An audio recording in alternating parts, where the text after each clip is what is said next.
Bom dia, pessoal. Aqui é o professor Carlos Ottman. Estamos aqui hoje gravando a nossa aula 8 da disciplina de Segurança e Auditoria de Sistemas. Passando diretamente para o nosso conteúdo, na última aula falamos sobre esses dois tópicos principais, sobre auditoria por área e ferramentas de apoio, em que a gente falou sobre auditoria em segurança física, em que o auditor vai checar os aspectos físicos dos ambientes onde ficam os equipamentos de TI, aonde trabalham as pessoas, né, para saber se existem as condições de segurança adequadas também para as pessoas. Falamos de auditoria em segurança lógica, onde a gente comentou sobre questões de direito de acesso, questões de controles como firewall, antivírus, coisas desse tipo. Falamos também sobre auditoria em segurança de recursos humanos, em que a gente falou sobre execução de testes de phishing, por exemplo. A gente falou sobre auditoria em quantidade de direitos de acesso atribuídas para cada pessoa, principalmente aos administradores, e sobre a verificação da existência de segregação de funções. E falamos também sobre os principais normativos que dão apoio a auditorias de TI, que são o COBIT, o COSO e a ISO 27002. Bom, hoje a gente já começa a última parte do nosso livro-texto, a unidade 5, que fala sobre o desenvolvimento de software seguro. E nessa unidade a gente vai ver os seguintes conceitos aqui. A gente vai entender a importância de se desenvolver um software com segurança. Vamos conhecer as atividades e os processos que podem ser utilizados no desenvolvimento de software seguro. E vamos conhecer os modelos de maturidade que podem ser usados para controle e desenvolvimento de um software seguro.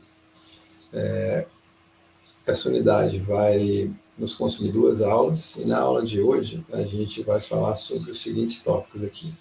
Desenvolvimento de software seguro, onde a gente vai falar sobre o ciclo de vida do desenvolvimento de software, padrões de alto nível para software seguro, atividades no ciclo de vida de software e o processo de desenvolvimento seguro proposto pela Microsoft, que é o Microsoft SDL. Então vamos lá, falando sobre desenvolvimento de software seguro. A qualidade do software desenvolvido está diretamente relacionada à qualidade do processo de desenvolvimento.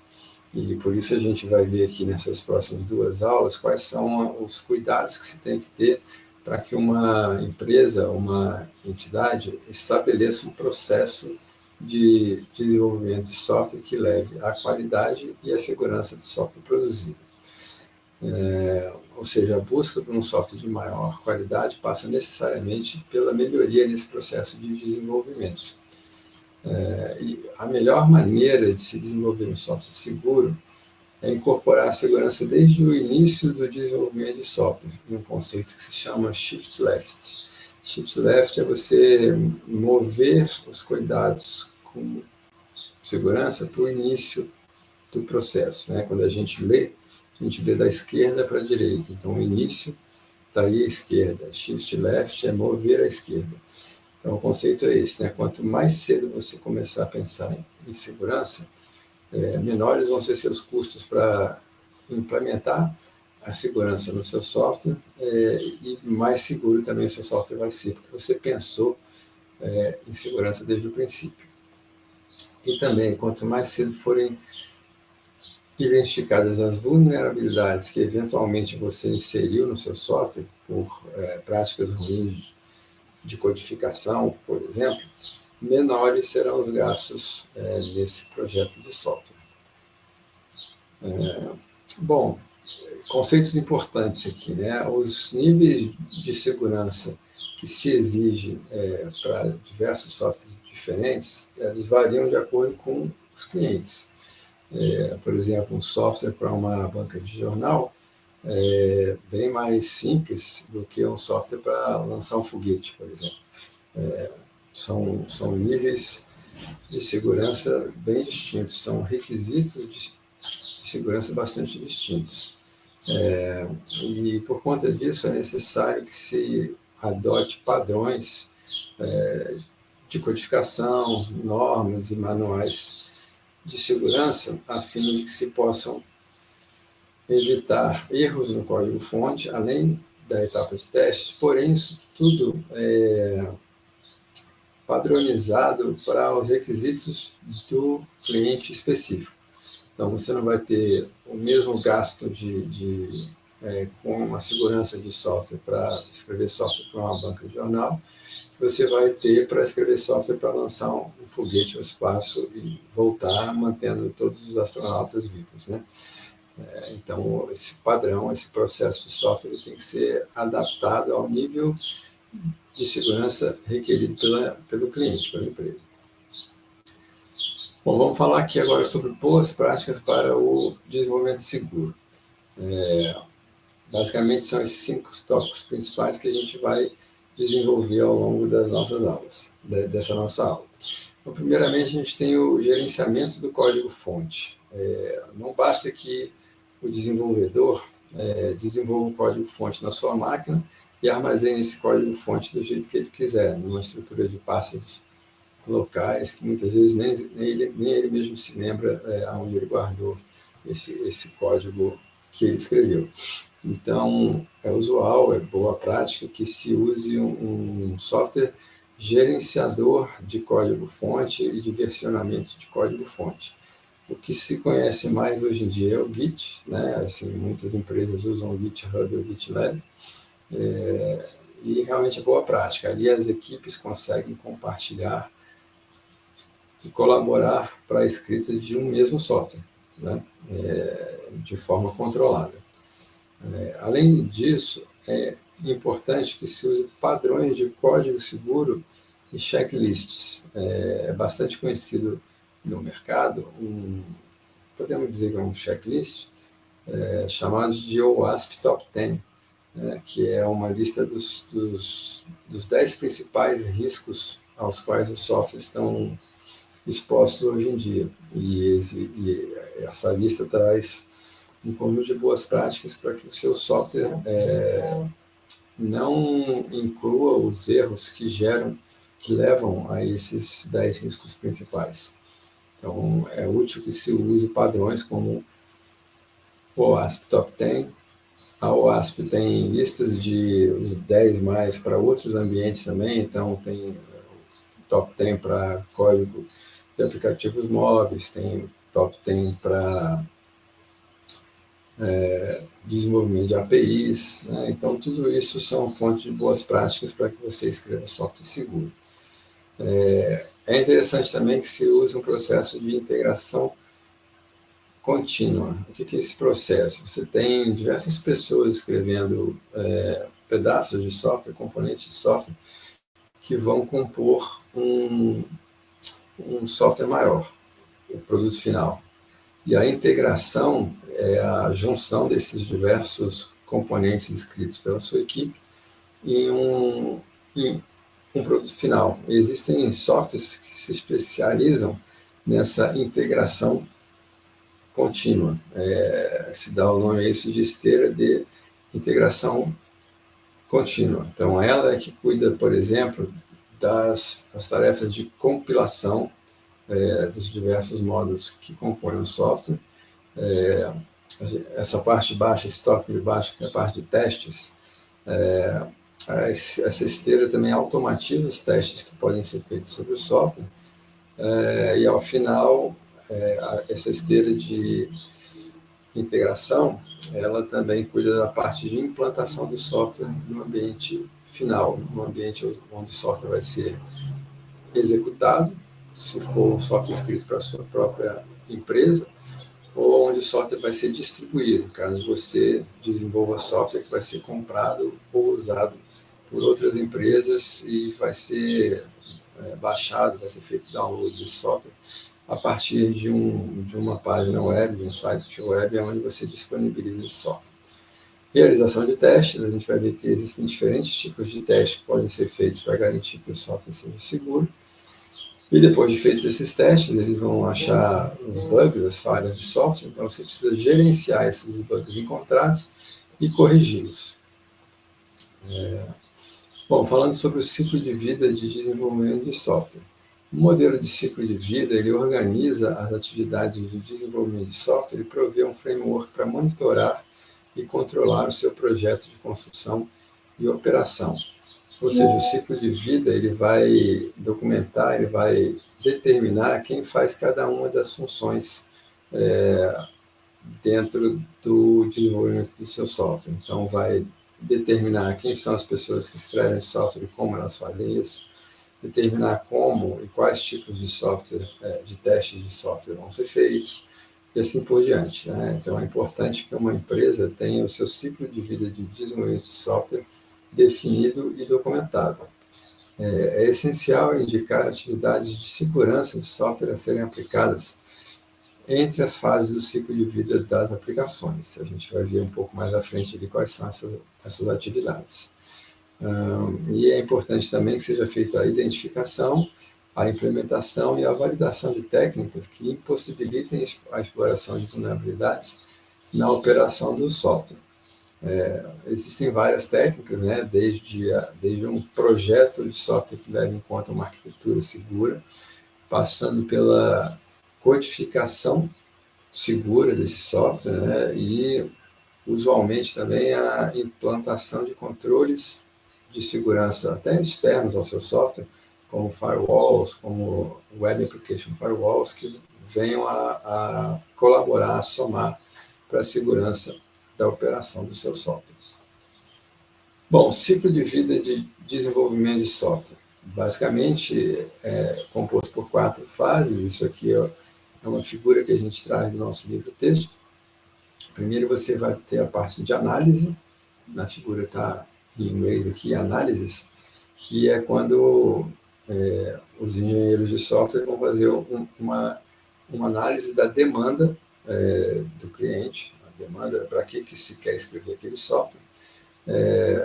Uma vez que você compreenda os requisitos, compreenda o cenário, passa-se então para a fase de design, que é a fase de projeto.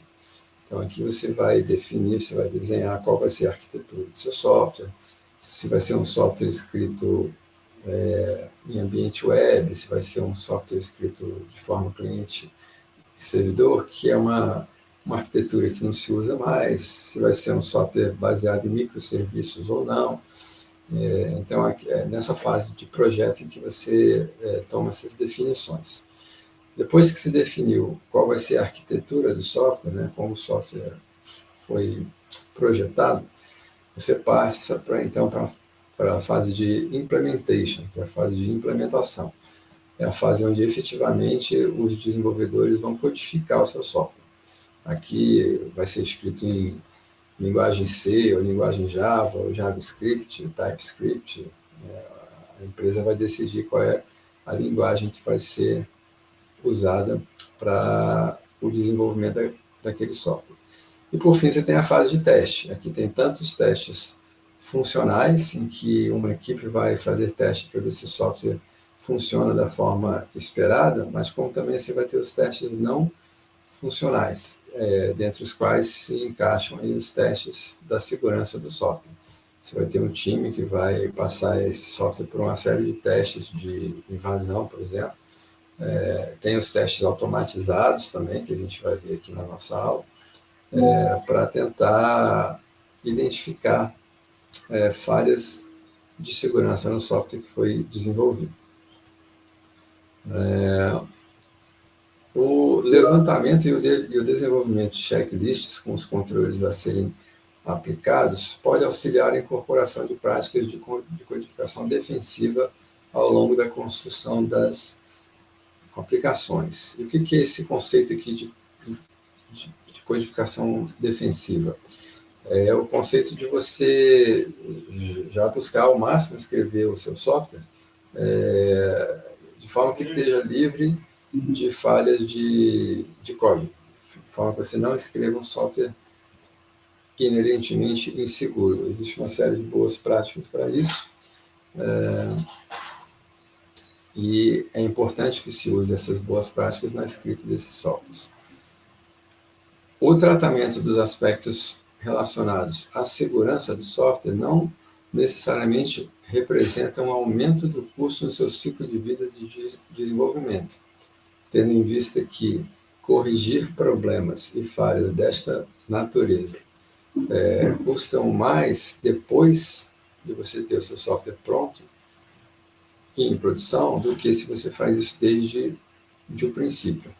Aqui a gente não pode querer se enganar, né? Se eu escrevo um software sem cuidados com a segurança desse software, certamente, assim que ele seja colocado em uso, ele vai ser alvo de ataques, e se você não teve cuidado com a implementação da segurança nesse software, os atacantes vão descobrir falhas nesse software e você vai ter que gastar tempo e dinheiro para corrigir essas falhas que foram encontradas, e muitas vezes você vai precisar gastar tempo e dinheiro também para ser recuperado dos impactos de um incidente que foi causado pelo seu software inseguro. Então, quando você coloca isso tudo nas contas, você vai ver que sai mais barato você já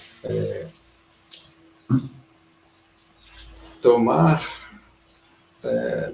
providências desde o princípio para que seu software já seja escrito de forma segura, do que deixar para que você faça isso mais tarde, só depois que você for vítima de achado de vulnerabilidades ou da ocorrência de incidentes reais. Bom, existem diversos padrões de alto nível para a escrita de software seguro, e um deles é o Microsoft SD3+C. SD3+C é o conjunto de conceitos que é uma sigla que representa o conjunto de conceitos que a Microsoft definiu para escrever softwares seguros. A gente vai ver quais são cada um deles aqui.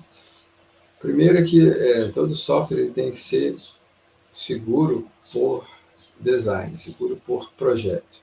O que quer dizer isso? A arquitetura, o design ou projeto e a implementação do software devem ser executados de forma a protegê-lo e proteger as informações que ele processa, além de resistir a ataques. Ou seja, desde o projeto, desde a arquitetura que você escolhe para o seu software, você tem que estar pensando em segurança. Ele também tem que ser seguro por padrão, ou seja, o estado padrão do software deve aumentar a segurança do software. Depois que você faz um software, muitas vezes você tem opções diferentes de configurar esse software, desde os direitos que você dá para o usuário que executa o software nos servidores onde você instala, até opções de exposição ou não de módulos do software, de funcionalidades disponíveis para todas as pessoas ou só para parte dessas pessoas, né? Então, o software tem maneiras diferentes de ser configurado. E o ideal é que, por padrão, a configuração do software, assim que você o entrega, assim que você o instala para os clientes, tem que ser a mais segura possível.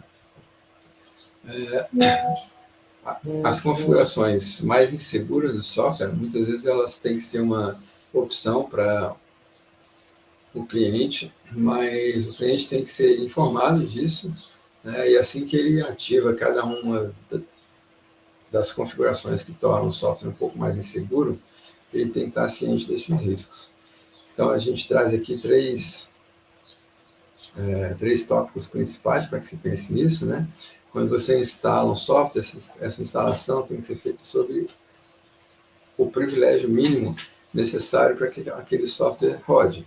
Para quem conhece os servidores Linux, por exemplo, não é interessante que você instale um software para que ele rode debaixo da conta root. Para quem conhece o Windows, não é interessante que você instale um software para que ele rode debaixo de uma conta de admin local daquele servidor, ou pior ainda, né, sobre uma conta que seja administradora do domínio. Então, você instala o software sempre com uma conta que tenha os privilégios mínimos necessários para que aquele software rode sem problemas.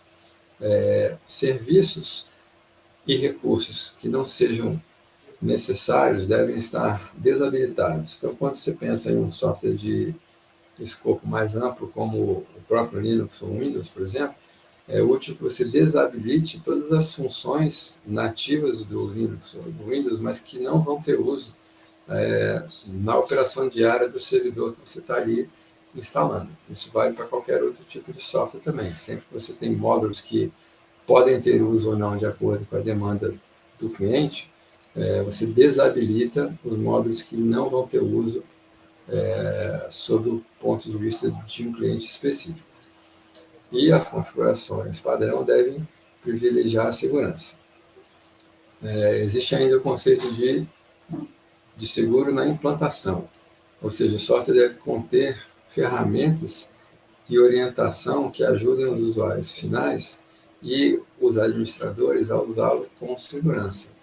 E a implantação de atualizações, ou seja, aquelas correções que o fabricante disponibiliza de tempos em tempos, muitas vezes de forma mensal, às vezes a cada 3 meses, a implantação dessas correções, de atualização de versões, ela deve ser o mais fácil possível para o usuário.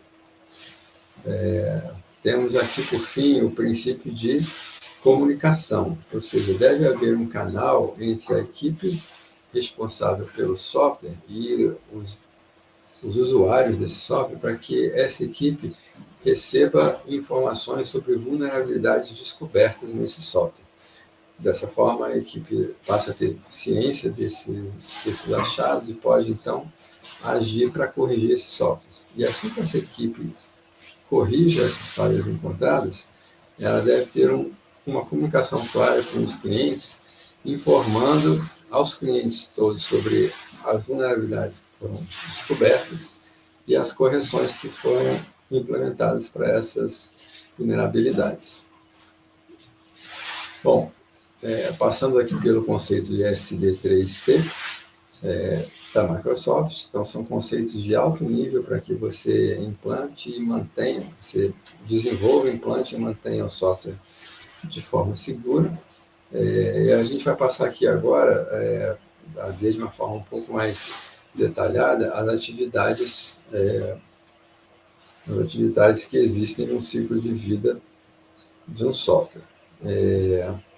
Basicamente aqui, a gente, na parte de baixo dessa régua aqui, a gente tem os marcos, né, as ações mais importantes dentro de um ciclo de vida de software, e eu vou ler cada um deles aqui. Primeiro você parte, aqui na parte de baixo à esquerda, dos requisitos e casos de uso. Então aqui você define o que você quer que seu software faça e de que forma ele vai ser usado pelos usuários.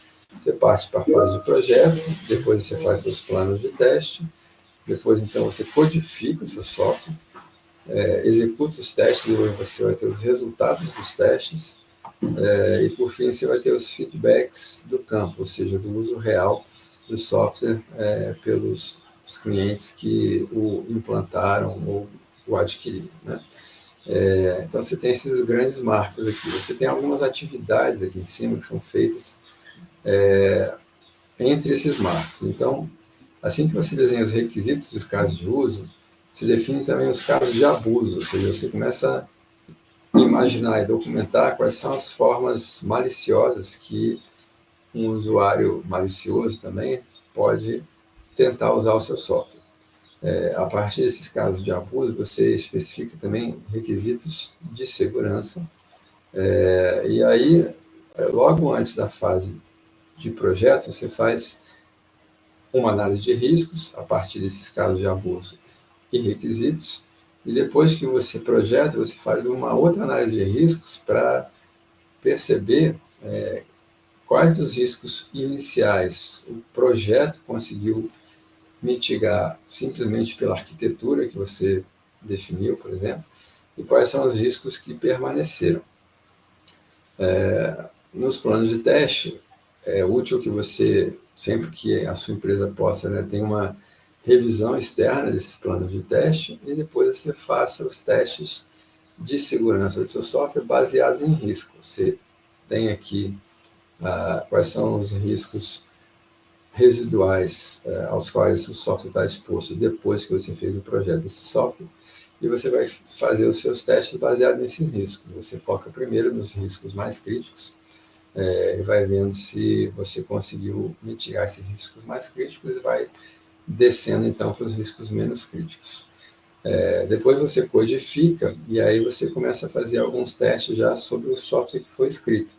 Então, primeiro você tem a análise estática de código-fonte. Existem softwares que tem como ler o seu código-fonte e ver se você utilizou construções inseguras no seu código-fonte. Esse tipo de teste aqui é conhecido como teste do tipo SAST, análise estática de código-fonte.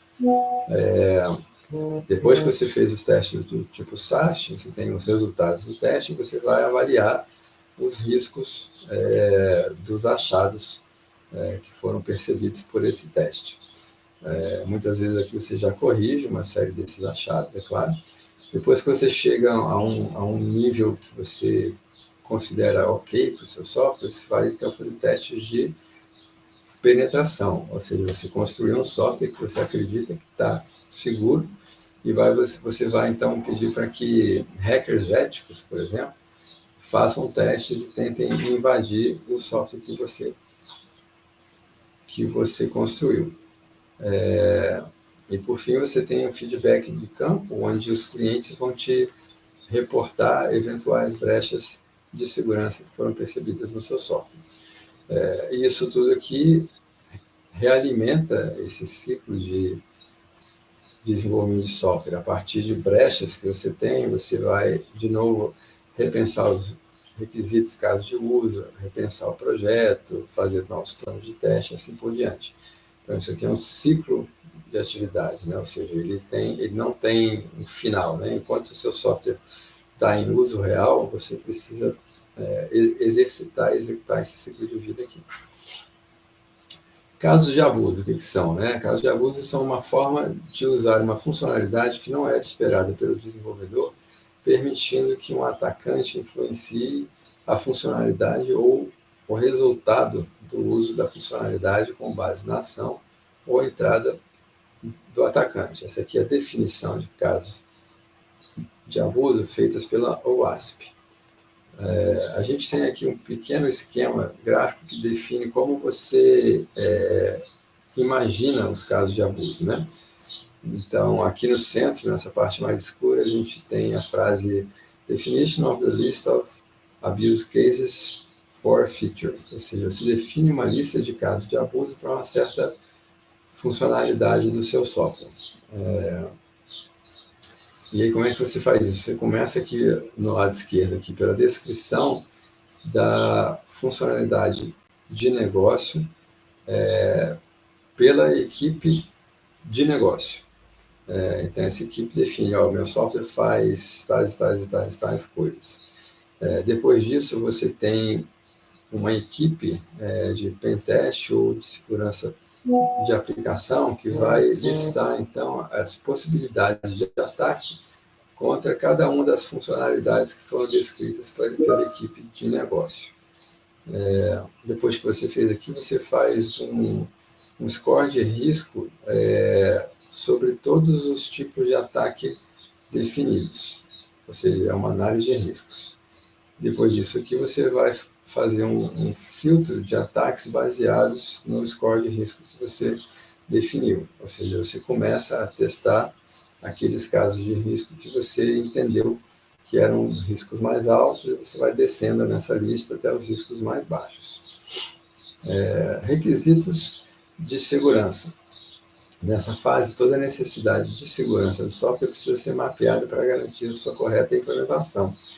E um bom exemplo de um requisito por exemplo, qual é o uso correto de criptografia para proteger dados críticos, né? Botando de uma forma bem simples aqui, sobre algo que a gente viu aqui no nosso curso, se eu vou ter o uso, por exemplo, de uma criptografia simétrica ou assimétrica para que eu trate dos meus dados. E é claro que tem outras coisas a serem pensadas aqui, mas um exemplo rápido para se pensar no tipo de escolha que tem que ser feita a partir de um requisito de segurança. Depois você tem uma uma análise do risco arquitetural. O que é isso aqui? Ela tem a ver com o levantamento dos riscos de segurança que podem estar presentes na arquitetura da aplicação. Que riscos podem ser esses? Controles de acesso insuficientes ou mal implementados. Ou seja, às vezes eu tenho um dado muito crítico ali e eu me esqueço de colocar no meu software um controle de acesso para aquele dado crítico, de forma que qualquer pessoa que tenha acesso ao software vai conseguir ler aquele dado, quando na verdade só um certo grupo de pessoas poderia ter acesso a esse dado. Você pode ter um design monolítico com tudo ou nada em segurança, ou seja, você não desenvolve seu software em módulos, você desenvolve um grande software, um módulo único, e aí qualquer pequena falha em qualquer trecho desse grande módulo único vai causar problemas na operação de qualquer uma das funções daquele software, porque todas elas foram codificadas dentro de um único grande módulo. Um outro risco que tem é quando você tem vários componentes de software, você implementa uma comunicação insegura entre todos eles. Então, às vezes, você tem componentes de um software que rodam em máquinas diferentes e falam entre si via rede, por exemplo, e fazem uma troca de dados sensíveis, e às vezes você não cifra esses dados. Então, uma pessoa que consiga interceptar o tráfego de rede entre aqueles dois componentes vai conseguir ter acesso a dados sensíveis. Isso aqui é uma falha de projeto de software, né? Uma gestão que não seja correta dos segredos ou as senhas que esse software usa, por exemplo, para acessar um banco de dados, né? Tem um erro bastante comum que é você inserir as senhas que o software precisa no próprio código-fonte daquele software. Qualquer um que tenha acesso ao código-fonte vai, então, saber qual é a senha que o software usa para fazer as funções A, B e C, e ele próprio pode, então, fazer essas mesmas funções sem que ele esteja contido dentro do software. Ele pode fazer esses acessos à parte e ter acesso a informações que ele não deveria ter. Outro erro comum aqui é você ter dependências de software, ou seja, aquela questão do uso de componentes de terceiros, de maneira que essas dependências não tenham mais suporte ou estejam desatualizadas. Isso é uma falha bastante comum também. Outra falha comum é a falta de validação de entradas e saídas em fronteiras de confiança. Tipicamente, aqui, para dar um exemplo simples, você tem uma tela com diversos campos de entrada. E esses campos eles têm que ter tipos próprios. Então, o campo tipo data, por exemplo, só pode aceitar uma informação que represente uma data.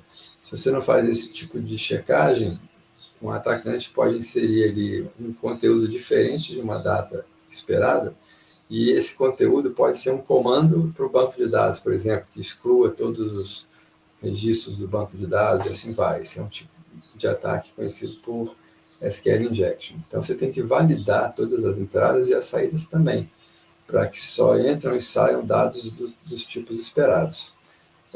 Um outro erro aqui comum é uma arquitetura de nuvem com erros de projeto. Muitas vezes você vai fazer uso de uma funcionalidade ou de um espaço de guarda de dados em nuvem que não conta com os controles corretos. Então, às vezes, você guarda seus dados em nuvem e esquece de colocar controle de acesso, e os seus dados ficam expostos ali, então, a toda a internet mundial. Passando para a fase de testes, né? A gente comentou que os testes de segurança devem ser baseados em riscos, ou seja, a partir dos casos de abuso definidos, você prioriza os testes a partir dos riscos que foram percebidos para cada caso de abuso.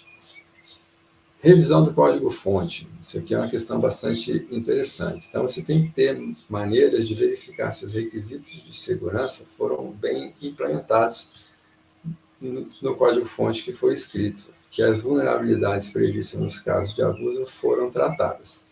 Existem basicamente duas formas disso ser feito.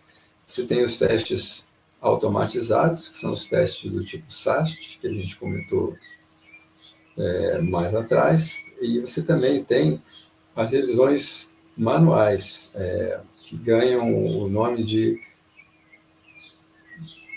revisão por pares, ou seja, você pega outras pessoas que façam parte do seu time de escrita de software para verificarem se o código escrito pelo colega, por exemplo, pode ter erros, né? Porque muitas vezes, quando você escreve algo, você mesmo não consegue mais enxergar falhas naquilo que você escreveu. Mas uma outra pessoa que não esteja viciada naquilo que foi escrito, ela batendo o olho ali, ela pode perceber erros. Então, basicamente, essas são as duas técnicas que se usam hoje em dia para que se perceba se há falhas ou não no código-fonte que foi escrito por alguém. Revisão do código-fonte, então, o que vai ser feito? Perdão, aqui a gente repetiu esses primeiros dois tópicos, mas você tem um outro tipo de checagem ainda, que é a verificação de componentes de terceiros. É um tipo de teste conhecido como Software Composition Analysis, ou testes do tipo SCA. Aqui você vai checar, e existem softwares próprios para isso, você vai checar se os componentes escritos por terceiros que você incorporou ao seu software são seguros, se você está usando os componentes em suas versões mais recentes, se os componentes continuam tendo suporte pelas equipes que os escreveram, e assim por diante. Você tem ainda um outro tipo de teste, que são os testes dinâmicos de segurança, são os testes do tipo DAST. Esses testes aqui ainda são testes automatizados, existem softwares que executam esses testes e eles vão avaliar, isso aqui a gente já está depois do código-fonte, né, que você já compilou o seu software já está pronto, você já colocou o seu software em uso real. Então, seu software está exposto à internet, por exemplo, em um certo estágio, talvez ainda só para a intranet, e existem softwares na praça hoje que fazem testes automatizados sobre a operação real de um software que tenha sido produzido. Então, ele vai verificar se existem falhas de configuração no servidor web onde o software está disponibilizado, ele vai checar se, ainda que você tenha feito todos os testes de código-fonte, todos os testes de componentes de terceiros, ainda assim, às vezes por uma falha de arquitetura, você construiu um software sujeito a certos tipos de ataque dinâmicos.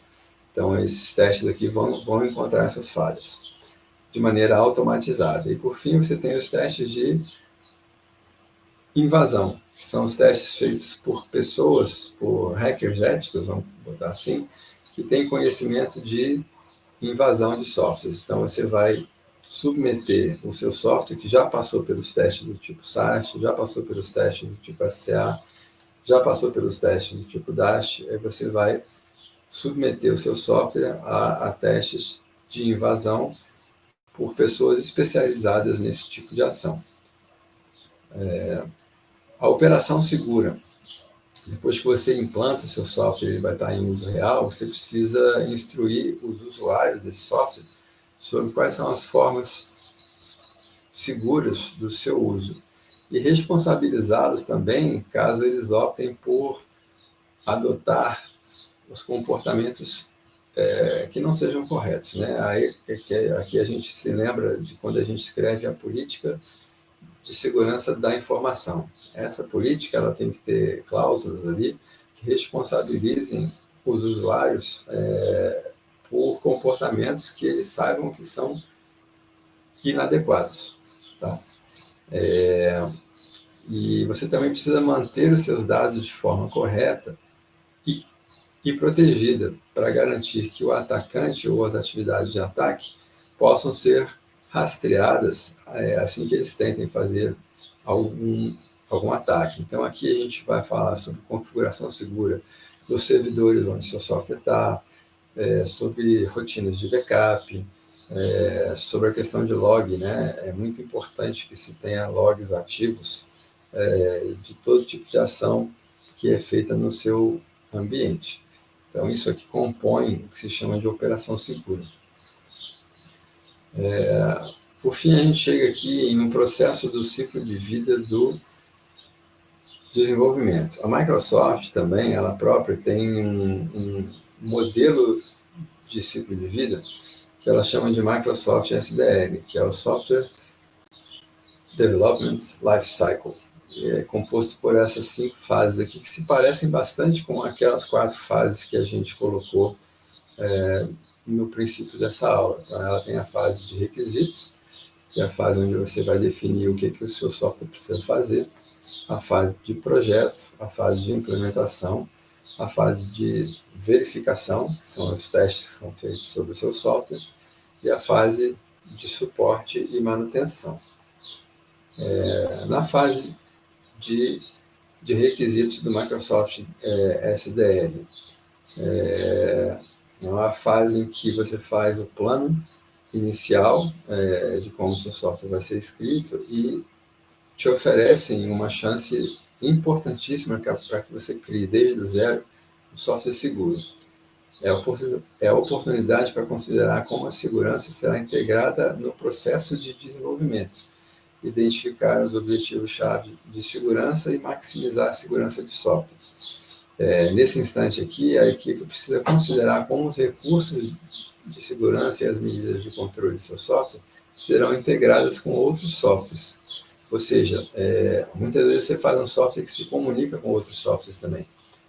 Um software não se comunica, ele não recebe entradas e saídas apenas por parte de usuários. Você tem diversos softwares que falam entre si, e essa comunicação ela tem que ser feita também de forma segura. E é nessa fase aqui também que você já define, por exemplo, a que tipo de teste do seu software vai ser exposto. Né? Você vai ter todo esse ciclo de teste, vai ter teste de SAST, SCA e DAST, e ainda por cima vai ter pentest, ou não. Às vezes pode ser que você ache que o seu software não é tão crítico assim, então basta você fazer testes de DAST, né? Que são testes automatizados que vão tentar perceber as falhas que permanecem visíveis a um hacker, por exemplo, que não seja muito especializado. Né? Pode ser que o seu software não seja tão crítico assim, que você não queira gastar tantos recursos para garantir que o software esteja seguro. Né? Então, esse tipo de coisa você define na fase de requisitos. Você identifica os requisitos de segurança importantes para o usuário que demanda o software. Então, vamos pensar nessa questão de autenticação, por exemplo. Né? O software é crítico o bastante para que eu implante nele controles do tipo 2FA, MFA, ou não, basta que eu coloque usuário e senha, e para o demandante do software isso já está seguro bastante. Aqui você define esse tipo de coisa, né? Identifica também os requisitos de segurança derivados dos casos de abuso. Ou seja, tem uma fase em que o usuário te diz o que do ponto de vista dele, é importante que o software tenha como segurança, mas você também tem os requisitos que só a equipe técnica consegue perceber quando elabora e exercita esses casos de abuso e da modelagem de ameaças. Diretivas de projeto e arquitetura de segurança dentro do Microsoft SDL. Né? Se você vai ter a implementação em camadas do seu software, ou se ele vai ser um grande monolito de software só. Isso aqui é uma decisão de projeto. As linguagens, né? O seu software vai ser escrito em C, vai ser escrito em Q, perdão. Em linguagem C, em Java, em JavaScript, em PHP, em Python. Né? A escolha de cada uma delas traz consequências melhores ou piores para a segurança, por exemplo, e para outros aspectos, né? Também para manutenibilidade do software.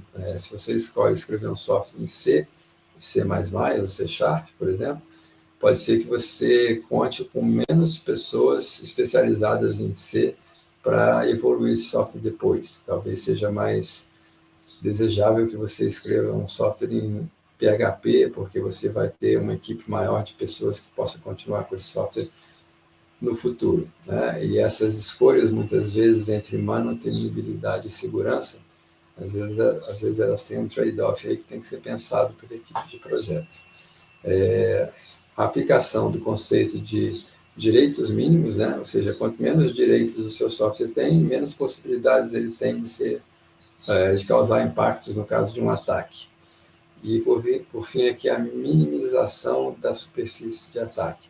Superfície de ataque, a gente pode dizer que é o conjunto das vulnerabilidades que um software expõe para o mundo externo. Então, como é que você consegue minimizar isso, né? Se você tem um software que tem 10 funções para uso geral, mas você instala ele em cliente, só vai usar 5 delas, as outras 5 você desabilita, né? Então, automaticamente você diminuiu a superfície de ataque. E uma outra forma de ser feito, é claro, é você escrever um software com menos vulnerabilidades. Então, todas aquelas boas práticas, elas se somam para que você escreva, no final das contas, um software que tem uma menor superfície de ataque. Você precisa, então, depois que você tem o software pronto, documentar os elementos que compõem a superfície de ataque daquele software, isso ainda na fase de projeto. Então, você vai expor a cada grupo de usuários apenas os recursos que vão ser por eles usados, e os recursos devem ser configurados para serem executados com o privilégio mais baixo possível. E realizar a modelagem de ameaças ainda nessa fase de projeto. Isso é uma técnica para que você identifique que ameaças podem explorar cada componente do seu software. Existem métodos para isso, né? E o mais conhecido hoje em dia, o mais usado, é o método STRIDE, que é uma sigla que vai verificar se seu software está exposto a cada um desses itens aqui. Spoofing é se você pode forjar, falsear alguma coisa envolvendo o uso do seu software. Se você pode inserir dados falsos, se você pode forjar que o seu software esteja sendo usado por um usuário diferente do que deveria, por exemplo. Então, spoofing é a questão de forjar, de falsear. Tampering vai dizer se o seu software pode ser manipulado maliciosamente por um atacante, se ele pode alterar características de execução do seu software para conseguir, então, explorar vulnerabilidades desse software ou do ambiente onde ele está. Repudiation é se o seu software permite que alguma ação executada dentro dele possa ser repudiada, ou seja, alguém que fez aquela ação pode mais tarde dizer que não foi ele que fez. Information Disclosure, vazamento de informações. Então, existem técnicas para perceber se o seu software tem falhas que permitam que informações que ele trata sejam vazadas. Denial of Service, negação de serviço. Então, é você checar se o seu software foi construído de uma forma tal que ele possa ser atacado com técnicas de negação de serviço. Ou seja, às vezes você manda um pacote mal formado para um software, isso faz com que aquele software tenha uma falha crítica, tenha um crash, que se chama, e ele se torne indisponível, então, porque ele recebeu um pacote de dados mal formado. Isso é uma das coisas que pode se pensar, né? E, por fim, aqui, se o software está sujeito a que um atacante, por meio desse software, consiga subir os privilégios dentro dos quais aquele software executa.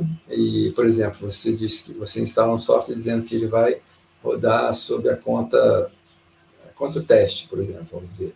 Mas o seu software tem uma falha ali qualquer que permite a um atacante que, tanto dentro do seu software que roda sob a conta teste, ele consiga elevar os privilégios dele para que ele rode comandos debaixo da conta root em um servidor Linux, por exemplo. Então, essa sigla STRIDE aqui, cada uma dessas letras quer dizer um desses termos. S é spoofing, T é tempering e assim por diante. Essa modelagem aqui vai verificar, então, se o seu software está exposto a cada um desses tipos de ameaça digital.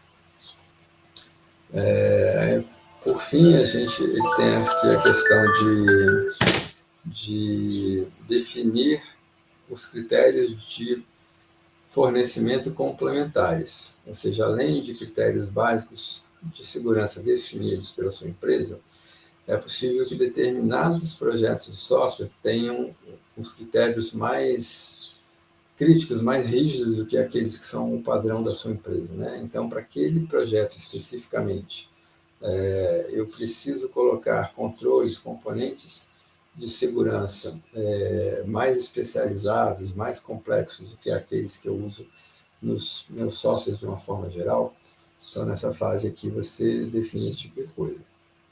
Na fase de implementação, é a fase em que o produto é escrito, é codificado, é testado também e é integrado aos demais componentes que compõem o software como um todo.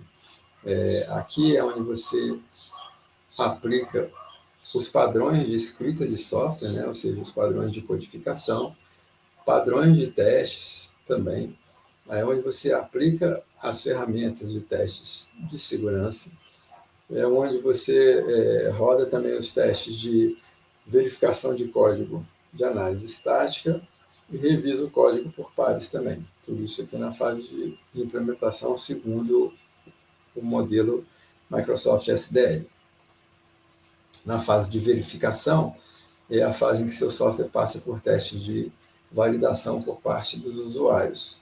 Também é submetido a um esforço de segurança que inclui revisões do código de segurança, além das realizadas na fase de implementação, bem como testes de segurança direcionados.